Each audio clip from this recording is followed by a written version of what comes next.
वळूया पुढल्या बातमीकडे। बातमी राजकीय वर्तुळातली आहे। राज्य मंत्रिमंडळाची आज बैठक होतीये। मंत्रालयात दुपारी 12 वाजता ही बैठक सुरू होईल।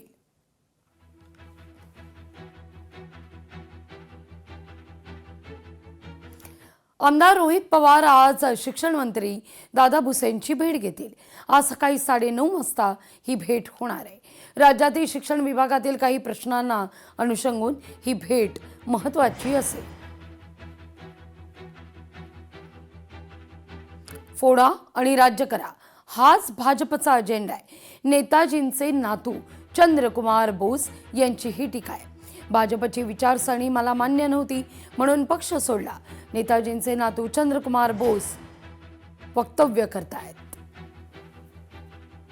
Bharatiya Janata Party is against the Constitution of India because their one-point agenda is to divide and rule, divide communities for vote bank politics.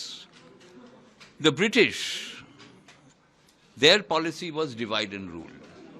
We drove out the British. But nothing much has changed as far as the BJP is concerned. The BJP has imbibed and practices the same policy as the British.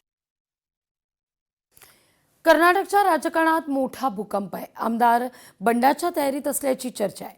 काँग्रेसचे 30 आमदार तातडीनं दिल्लीला रवाना आहेत। राहुल गांधी आणि खरगेंची ते भेटही घेतील।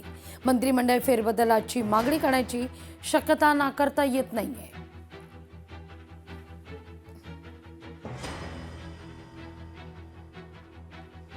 पश्चिम बंगालमधील मतदार याद्यांबद्दल सुप्रीम कोर्टात आज निकाल आहे।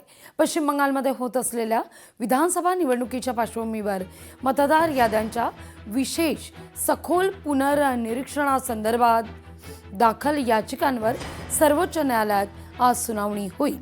सरन्यायाधीश सूर्यकांत, न्यायमूर्ती जय मल्ल्या यांच्या खंडपीठासमोर ही सुनावणी होणार आहे।